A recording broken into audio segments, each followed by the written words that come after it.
Those who were wrong about Gaza should admit it with profound humility. A liberal Israel apologist named Briana Woo has made a mealy-mouthed tweet acknowledging the reality of what's happening in Gaza that is so obnoxious I need to have a quick rant about it. Woo, who has managed to translate her public attention from the 2014 Gamergate harassment scandal into a role as a pro-Israel spinmeister, tweeted a screenshot from a New York Times headline titled, "Total Failure. Israel's return to war heaped ruin on Gaza and did little for Israelis," captioning it as follows. This was A1 above the fold in the Times today. I support Israel as strongly as someone can, and I have extreme concerns about their past reporting. But every other paper is saying the same thing, so I have to conclude that finally, after countless exaggeration, the cries of wolf are actually true. Israel has every right to defend itself, and it has every right to exist. But I don't check my brain or my conscience at the door. Many friends who've stood with Israel all along share my concerns. End quote. This enrages me in ways I'm struggling to fully articulate. After countless exaggeration, the cries of wolf are actually true? So it wasn't exaggeration or crying wolf then, was it, you fucking asshole? Almost like you've spent 2 years defending a fucking genocide and attacking anyone who opposed it? This whole post reads like it was rewritten a dozen times, carefully pared down until it was stripped of all meaning and said almost nothing. She's admitting that she was wrong, but is just kind of dribbling out of the corner of her mouth as she sidles out the door while giving us all the finger. This is the same person who wrote in the Boston Globe that my fellow leftists are betraying our Jewish allies and claiming the casual anti-Semitism I'd looked past in progressive spaces became impossible to ignore because the left was opposing the mass atrocity she now acknowledges we are seeing in Gaza. The same person who falsely claimed that civilians have never been targeted in Gaza, and that the onslaught has the lowest civilian-to-combatant deaths in the history of modern urban warfare, who earlier this very month was complaining about how susceptible we are to the genocide propaganda about Gaza. I mean, how is she not weeping for mercy on her knees right now?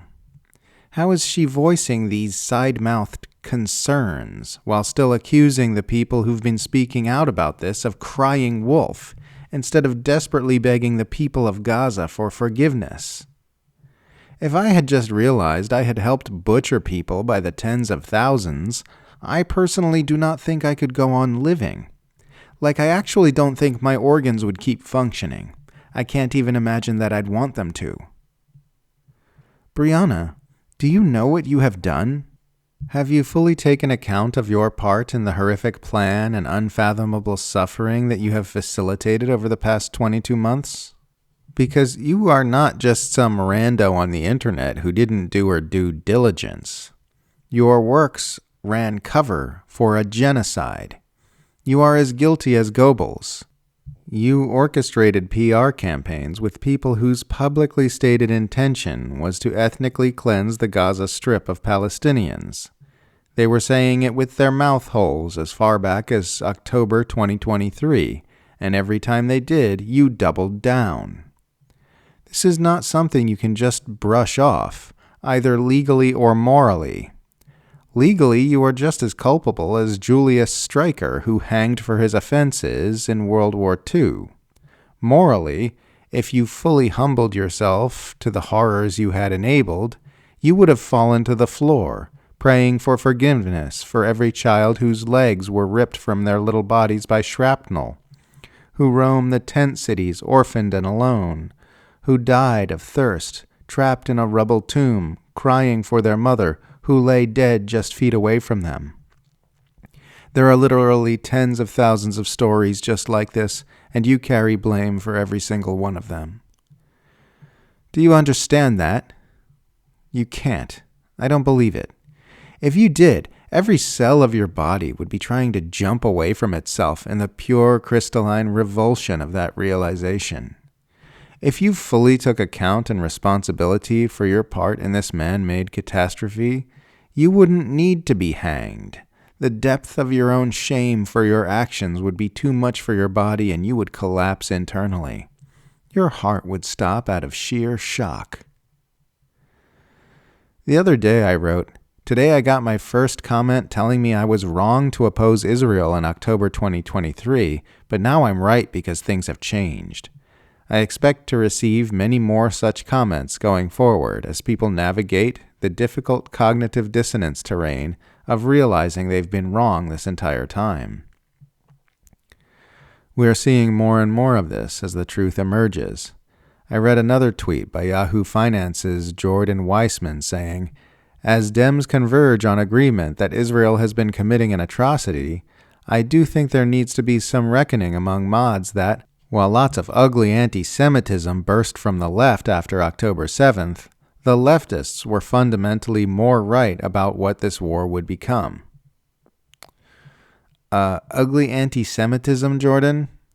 That anti-Semitism was people opposing the atrocities you now admit we were right about.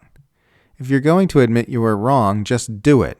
Don't try to drag down those of us who've been correct the entire time while you right your own wrongs. This can't be how people acknowledge they were wrong about Gaza as the truth comes out and becomes undeniable. It can't be. This cannot stand.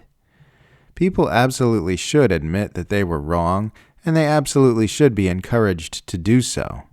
But they need to do it with humility and with some outward expression of remorse. Because they just spent 2 years of their lives promoting some of the very worst things that could possibly happen on this earth. Try again, Briana. Try to muster up some sincerity this time.